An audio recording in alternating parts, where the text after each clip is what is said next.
एक हम आपसे जानना चाहेंगे कि अब हम लोग जहाँ भी मंदिरों में देखते हैं तो अलग-अलग देवताओं की मूर्तियाँ लगी हुई होती है। आपके यहाँ पर विशेषकर किनकी पूजा होती है? यहाँ पे लगभग जिस समय गुरु महाराज धाम पधारे थे, हुँ, तो उसके बाद में गुरु महाराज के वाणी की पूजा हुँ। और गुरु महाराज के चरणों की पूजा में। नमस्कार, एक्टिव न्यूज़ में आपका स्वागत है। अभी मैं रामसरनी संप्रदाय के मुख्य पीठ रामधाम खड़ापा में मौजूद हूँ। मेरे साथ में यहाँ बाबजी है। मैं आपके सामने इस रामधाम खड़ापा के बाबजी के द्वारा पूरी जानकारी विस्तृत आपके सामने दिलाऊंगा कि कब इस रामधाम खड़ापा की स्थापना हुई थी, वर्तमान में इस रामधाम खड़ापा का क्या-क्या चमत्कार है और इस रामधाम संप्रदाय से जुड़े हुए लोगों से क्या सीख मिलती है, समाज में ये संप्रदाय से कितने अच्छाइयाँ हैं। मैं पूरी जानकारी यहाँ के बाबा जी हैं उनसे लूँगा। मेरे साथ में संत हैं यहाँ। संत आपका एक पहले छोटा सा परिचय दीजिए। राम जी राम। मेरा नाम गोवर्धन दास राम सनई। हम लगभग बचपन से लगभग यहाँ 3 साल से यहीं रह रहे हैं और गुरुधाम में गुरु चरणों की सेवा और संत सेवा और धाम में ही रहते हैं, धाम की जो होती सेवा करते हैं।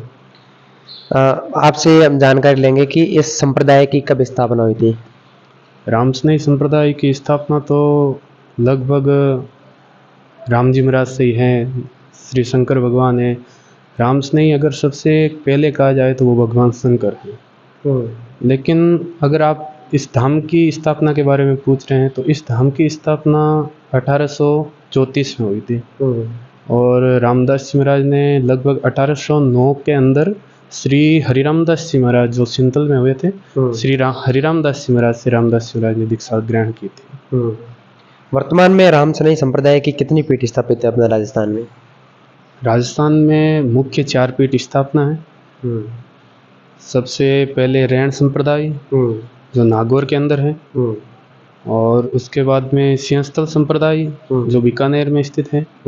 उसके बाद में शाहपुरा जो भीलवाड़ा में स्थित है और ये खेड़ापा जो जोधपुर में स्थित है। ये मुख्य 4 पीठें हैं। इन मुख्य 4 पीठों के नीचे जैसे खेड़ापा के नीचे लगभग 52 प्रमुख शिष्य हुए थे रामदास जी महाराज के। उन 52 स्थान जो वो महापुरुष यहाँ से जाकर वहाँ रहे, वहाँ भजन किया, ऐसे 52 राम द्वारा अलग अलग स्थापित है। इस पीठ की स्थापना किन के द्वारा की गई थी रामधाम खड़ापा में? रामधाम खेड़ापा पीठ की स्थापना श्री रामदास जी महाराज के से हुई है और रामदास जी महाराज के शिष्य श्री दयालदास जी महाराज आज लगभग 200 साल हो रहे हैं इस धाम को बने हुए और आज तक निरंतर चलता रहा है और राम नाम की महन यहाँ प्रमुखता बताई गई। वर्तमान में आपके सामने बात करें तो इस पीठ से क्या क्या जो विशेष चमत्कार आपको देखने को मिलेंगे? जैसे लोग इस संप्रदाय में जुड़ते हैं तो ऐसा कोई चमत्कार है जिससे लोग कोई ठीक हो सके या फिर कोई बीमारियां दूर हो सके या फिर कोई विशेष ऐसा कोई भूत प्रेत हो जिनसे लोगों को मुक्ति मिल सके? ऐसे तो इस धाम के अंदर काफ़ी संत भी हैं जो बचपन से कोई ना कोई परिस्थिति से गुजरे हैं। उनमें कोई ना कोई रोग वगैरह उस हिसाब से उनके माता पिता ने उनको यहाँ सुपुर्द किया था। जैसे कोई चल नहीं पा रहा हो तो वो यहाँ आके चलने भी लगे हैं। जैसे कोई बोल नहीं पा रहा हो वो यहाँ आकर बोलने भी लगे। जैसे किसी को मिर्गी वगैरह होती है वैसे भी हैं यहाँ पे, वो यहाँ आके सही भी हुए हैं।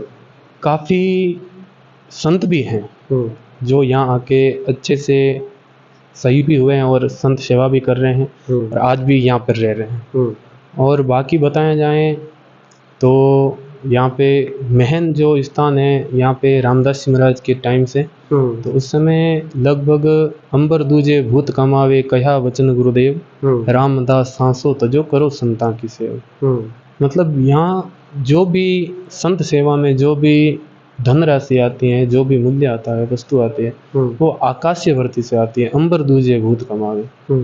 यहाँ पे कोई भाई आए, सब यहाँ पे सब जनजाति के लोग आते हैं, सब कौम के लोग आते हैं, सब यहाँ पे सेवा करते हैं श्रद्धा अनुसार।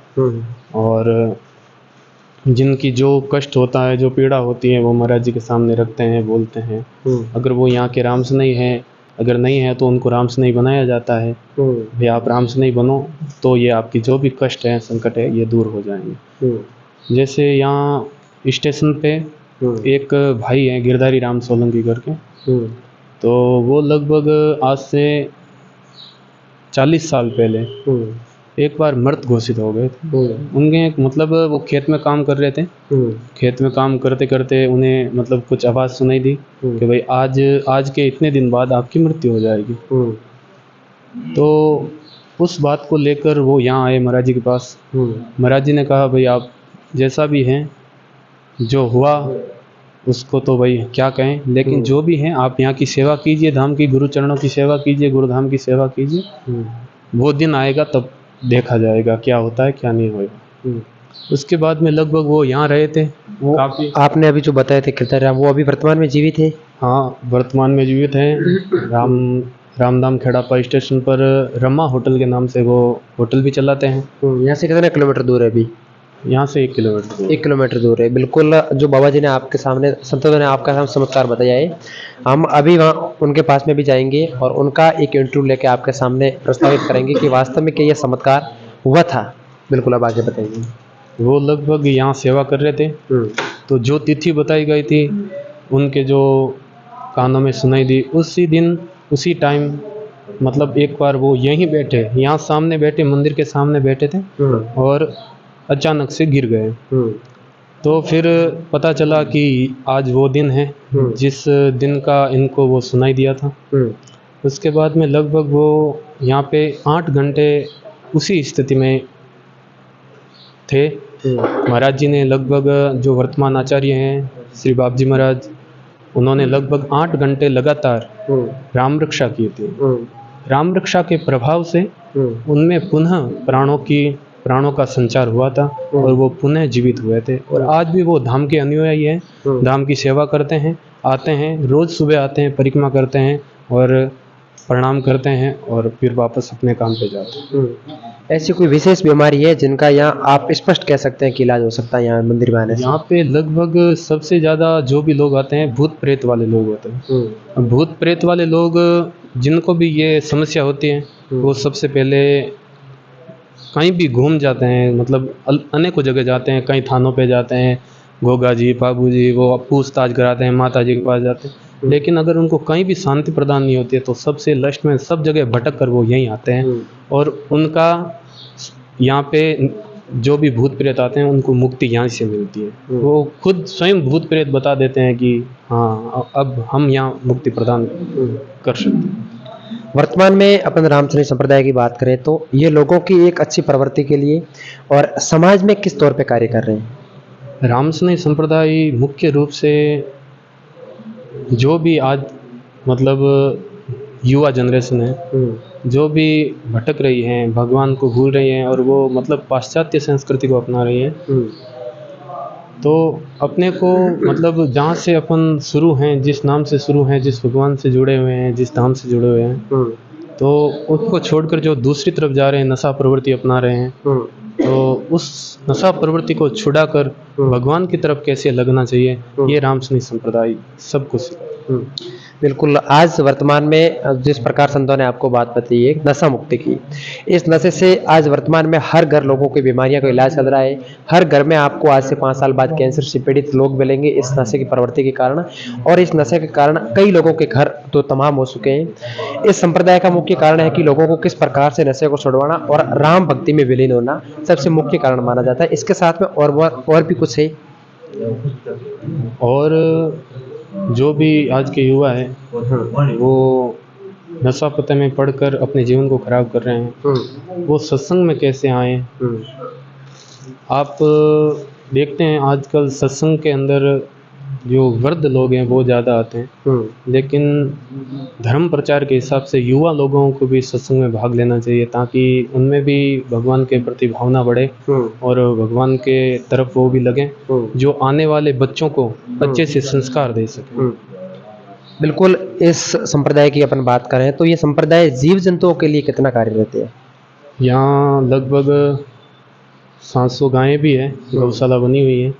गौशाला में लगभग हर रोज़ का एक दिन का खर्चा लगभग 1.5 लाख पड़ता है। तो वहाँ भी लगभग अच्छे से गायों की सेवा होती है। साथ में अश्व भी हैं और अनेकों जीव हैं यहाँ पे। मतलब कबूतरों को, पक्षियों को चून भी डाला जाता है। पक्षियों के लिए रहने के लिए अलग से वो उनके जैसे मकान बनाते हैं, वो भी बनाया हुआ है। विशेष तौर पे मैं आपके सामने पर्यावरण के क्षेत्र में बात करूंगा, उससे पहले एक छोटी सी आपको जानकारी दूंगा। मैंने आपके गोविंद राम जी शास्त्री के सानिध्य में एक अभियान चलाया था। उस अभियान के तहत मैंने 11,000 पौधे लगाए 4 जिलों में, बाड़मेर, बालोतरा, सांसौर और जालौर में। तो इस क्षेत्र में आप बात करें तो पर्यावरण के क्षेत्र में आपका ये संप्रदाय कितना आज महत्वपूर्ण भूमिका निभा रहा है? यहाँ लगभग पीछे पूरा खुला एरिया है। उस खुले एरिया में हर साल एक हमारे भक्त हैं गुजरात से, अर्जुन भाई और बलराम भाई, वो लगभग हर बार सेवा करते हैं, पेड़ पौधे लगाते हैं, लाते हैं। यहाँ पे पर्यावरण सेवा भी बहुत अच्छी है। आदमी भी रखे गए हैं पर्यावरण के लिए, उनकी सुरक्षा के लिए, पेड़ पौधों की सुरक्षा के लिए। वो अच्छे से उनका ख्याल भी रखते हैं। रामधाम खेड़ापा परिसर में भी लगभग 1100 पौधे जो पीछे पहाड़ी है उसके ऊपर लगाए गए। बिल्कुल, आपसे अंतिम सवाल है, रामसनी संप्रदाय से जुड़े हुए लोग एवं समस्त लोगों के लिए आपका कोई विशेष संदेश? सभी लोगों से यही विशेष आग्रह है कि आप भगवान श्री राम के चरणों में रहें, भगवान राम की कृपा प्राप्त करें और जो भी आपको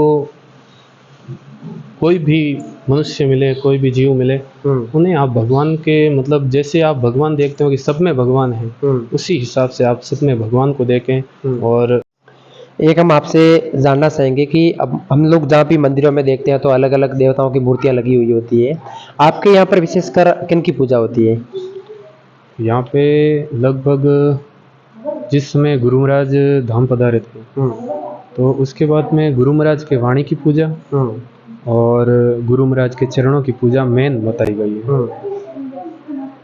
कौन से गुरुदेव महाराज के चरणों की पूजा होती है? श्री हरिरामदास जी महाराज और श्री रामदास जी महाराज, श्री दयालदास जी महाराज। एक मैंने आपके यहाँ पर ज्योति के बारे में सुना है कि जिस प्रकार इस रामचंद्र संप्रदाय की स्थापना हुई थी, उस समय से लगाकर आज तक वर्तमान में अखंड ज्योति चल रही है, क्या इस बात में सच है? हाँ, लगभग 1834 जब जाम की स्थापना हुई थी, उसी समय यहाँ पे ज्योत की भी स्थापना की गई थी।